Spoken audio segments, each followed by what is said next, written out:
எல்லாருக்கும் நமஸ்காரம். காமக்கோட்டி ஒரிஜினல்ஸ் அன்பர்களுக்கு இந்த குறியகோசரங்காவின் பணிவான வணக்கங்கள், நமஸ்காரங்கள். நீங்க நம்ம பேச போற டாபிக் வந்து ஒரு குயவனுக்கு அனுகிரகம். இதை சொன்னவர் வந்து ஸ்ரீமடம் பாலுசர். தொகுத்தவர் வந்து டி.எஸ். கோதன் ராம சர்மா. ஒரு கிராமத்துல வந்து வழிபாடைய முகாம். அப்போ பக்தர்கள்லாம் வந்து பல விதமான தேங்காய், பழம், பல்கண்டு, மலர்கள், காய்கறிகள் அப்படி எல்லாம் அந்த காணிக்கையை கொண்டு வந்து செலுத்தினான். ஒரு குயவன் வந்து சில மண்பாடங்களை கொண்டு வந்து முன்னாடி வச்சுட்டு நமஸ்காரம் பண்ணான், வணங்கினான்.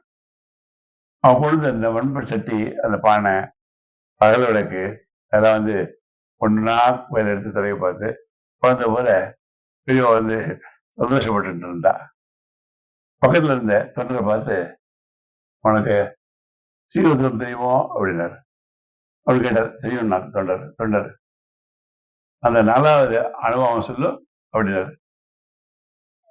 ஒரு தொண்டர் வந்து நவ ஆவியா திவ்யோ அப்படின்னு ஆரம்பிச்சு அது சொல்லிட்டே போனார்.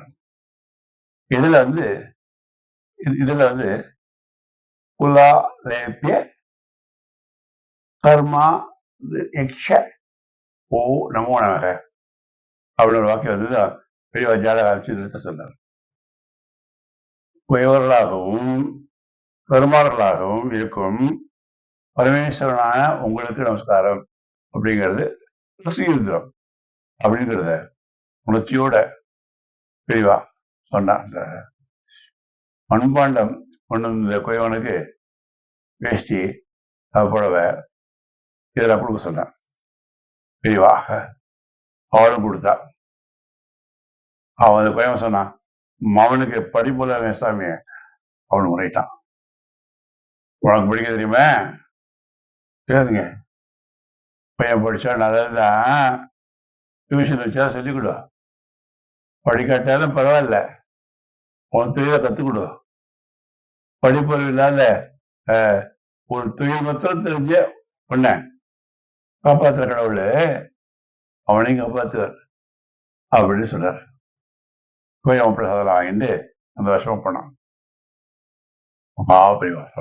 மகாபரிவாசனம் இது தொகுப்பு வந்து பெரியவா குரல் அப்படிங்கிறது அதுலேருந்து வந்தது. மகாபரிவாசனம்.